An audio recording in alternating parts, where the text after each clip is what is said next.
जिंदगी एक रंगमंच है और हम सब यहाँ अपना अपना किरदार निभाते हैं। यहाँ डॉक्टर के पास कोई रोते हुए आता है तो कोई मरते हुए आता है। इंजेक्शन और दवाइयों से भरे इस जीवन में बस एक डॉक्टर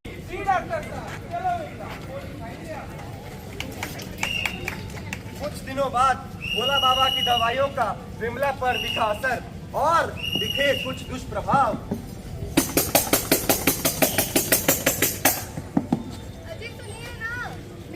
लाल हो रहा है।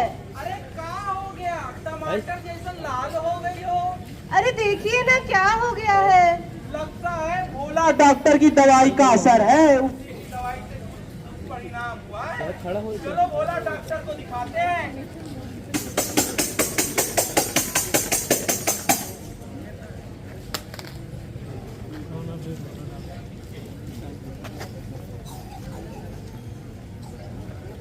दवाइयों के दुष्परिणाम से डरकर रमेश विमला को वापस भोला बाबा के पास लेके जाता है। अरे डॉक्टर भोला, एक कुर्सी का बंदोबस्त हमारे लिए भी कर दीजिए, आनंद आ जाए। अच्छा, वक्त कुर्सी चाहिए। जो मरीज खड़े लेके आओ। रहता है। अरे भोला डॉक्टर देखिए ना क्या हो गया आपकी दवाई से। मेरी विमला को एडियार हो गया है। उसका गाल लाल हो चुका है? गाल लाल हो गया? लेकिन मैंने तो बिल्कुल सही दवा दी थी।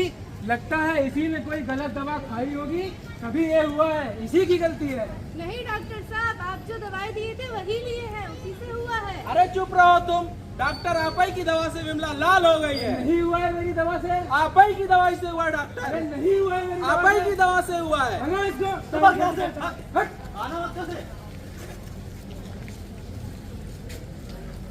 विमला पर हुए दवाइयों के दुष्परिणाम की खबरें गांव भर में फैलने लगी। इतना ही होना था कि गांव में फैलने लगी अफवाहें।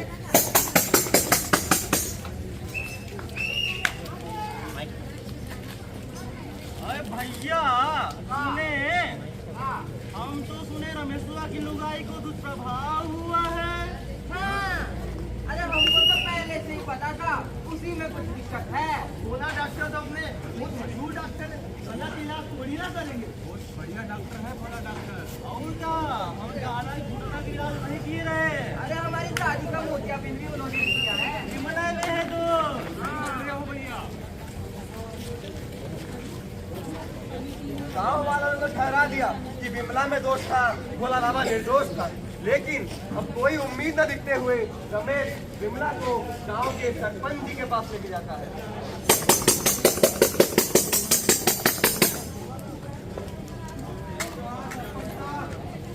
देखिए ना सरपंच साहब, विमला को क्या हो गया? हम डॉक्टर भोला के पास गए थे, उसने कुछ गलत दवाई दी और विमला लाल पड़ गई है।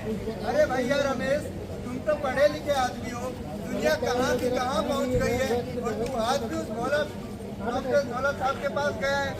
अरे भैया, प्रधानमंत्री ने तुम्हारे लिए इतनी सारी योजनाएं निकाली हैं, उनका लाभ उठाओ, जाके प्राथमिक स्वास्थ्य केंद्र में दिखाओ, वहाँ अच्छा इलाज होगा।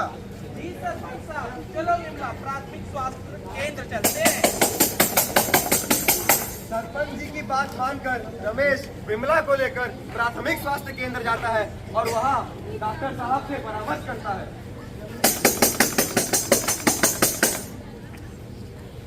क्या हुआ बताइए? अरे डॉक्टर साहब, भोला डॉक्टर की दवाई से मेरा गाल लाल हो गया है। लेकिन आप भोला डॉक्टर के पास किस लिए गए थे?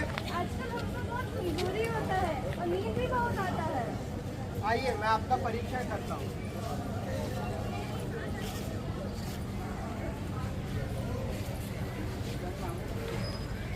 आपको तो खून की कमी है। हमारी देश की महिलाओं के समक्ष खून की कमी एक बहुत ही आम समस्या है। इसीलिए जरूरी ये है कि आप अपने परिवार के साथ साथ अपने खुद के स्वास्थ्य का भी ध्यान रखें। बिल्कुल, महिलाएं ये परिवार का एक अहम हिस्सा होती है। अगर महिलाएं स्वस्थ रहेंगी तभी तो पूरा परिवार स्वस्थ रहेगा। इसीलिए प्रधानमंत्री ने भी स्वस्थ नारी सशक्त परिवार नाम का अभियान भी शुरू किया है। आपकी खून की कमी के लिए मैं आपको दवा दे रहा हूँ।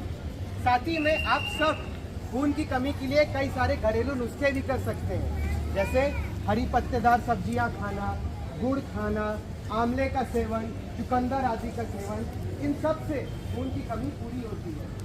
परंतु डॉक्टर साहब इस लालपन का क्या करें? इसके लिए भी मैं आपको दवा दूंगा, इससे आपको जल्द ही आराम मिल जाएगा। ये जो आपको हुआ है वो भोला डॉक्टर की दवाई का एडवर्स ड्रग रिएक्शन यानी एडीआर, इसी को हम आम भाषा में दवाई के दुष्प्रभाव भी कहते हैं। एडीआर? अरे सर, ये एडीआर होता क्या है? जब भी हम किसी मरीज को किसी भी कारण से कोई दवा देते हैं और वो दवा अपने सामान्य प्रभाव के अतिरिक्त कोई दुष्प्रभाव दिखाती है तो हम उसे एडीआर यानी एडवर्स ड्रग रिएक्शन बोलते हैं। बिल्कुल, ऐसा कुछ होने पर ये मरीज की जिम्मेदारी है कि वो इसकी सारी जानकारी अपने डॉक्टर को दे। हाँ, जैसे कि ये किस दवा के कारण हो रहा है, मरीज को क्या समस्या हो रही है, दवा लेने के कितने समय बाद से हो रहा है, दवा कंपनी का नाम क्या है, और ऐसे ही संबंधित बहुत सारी जानकारी आपको अपने डॉक्टर को बतानी होती है। अरे तो डॉक्टर को बता दे, होगा क्या? आप जो ये सूचना हमें देंगे ये कोई मामूली सूचना नहीं है। आप अपनी ये सूचना अपने सबसे नजदीकी एडीआर मॉनिटरिंग सेंटर में देंगे। वहाँ से ये आगे राष्ट्रीय ही नहीं अंतर्राष्ट्रीय स्तर पर भी आगे पहुँचाई जाएगी। वहाँ पर अनेक वैज्ञानिक और डॉक्टर इस पर अनुसंधान करेंगे और एडीआर कम से कम करने की या फिर पूरी तरह से खत्म कर देने की कोशिश करेंगे।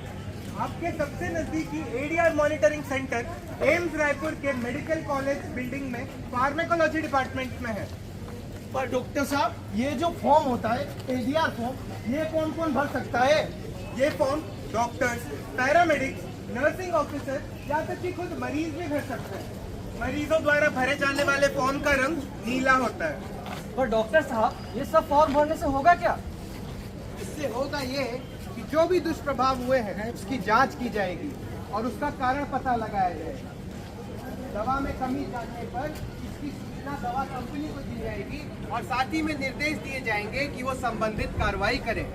अधिक दुष्प्रभाव जानने पर इस दवा को मार्केट से हटाया भी जा सकता है। बिल्कुल, ऐसी कई दवाएं हैं जिनके दुष्प्रभाव हमें पता चले और फिर उन्हें हमने मार्केट से हटवा भी दिया। तो डॉक्टर साहब, इसका कोई आसान तरीका भी जरूर होगा। बिल्कुल, एडीआर रिपोर्ट करने का आसान तरीका है। सरकार ने आप सभी के लिए एडीआर रिपोर्ट करने के लिए एक टोल फ्री हेल्पलाइन नंबर जारी किया है, जो है 1800-180-3024। डॉक्टर साहब, नंबर क्या बताया आपने? सभी लोग मेरे साथ बोलिए, 1800-180-3024। यही नहीं, इसके साथ सरकार ने ADR PVPI नामक एक ऐप भी लॉन्च किया है, जो कि मुफ्त में प्ले स्टोर और ऐप स्टोर दोनों पर उपलब्ध है। इस ऐप के माध्यम से आप सभी एक क्लिक मात्र से अपना ADR रिपोर्ट कर सकते हैं। तो डॉक्टर साहब, क्या हम निश्चित हो जाए कि यदि हम पंजीकृत चिकित्सक से दवाई लेते हैं, ना कि किसी भोला डॉक्टर से, तो उसके हमें कोई दुष्प्रभाव नहीं मिलेंगे? देखो, ऐसा नहीं होता। हर दवा अलग होती है और हर दवा लेने वाला अलग होता है। इसमें डॉक्टर या मरीज किसी की कोई गलती नहीं है। एडीआर होने की संभावना तब कम जरूर हो जाती है जब आप किसी पंजीकृत चिकित्सक से दवा लें, लेकिन पूरी तरह से खत्म नहीं हो जाती। लेकिन एडीआर होने की संभावना तब जरूर बढ़ जाती है जब आप दवाई किसी झोला छाप डॉक्टर से लें या फिर सीधा ही मेडिकल से ले लें, जब आपको पता ना हो कि कौन सी दवा लेनी है, कब लेनी है और कितनी लेनी है। अरे तो डॉक्टर साहब, अगर मैं एडीआर रिपोर्ट करता हूँ, इस पर कोई कानूनी कार्रवाई तो नहीं की जाएगी? ये फार्मा कंपनी वाले मुझे धमकाएंगे तो नहीं? ऐसा बिल्कुल भी नहीं। जब भी आप ADR रिपोर्ट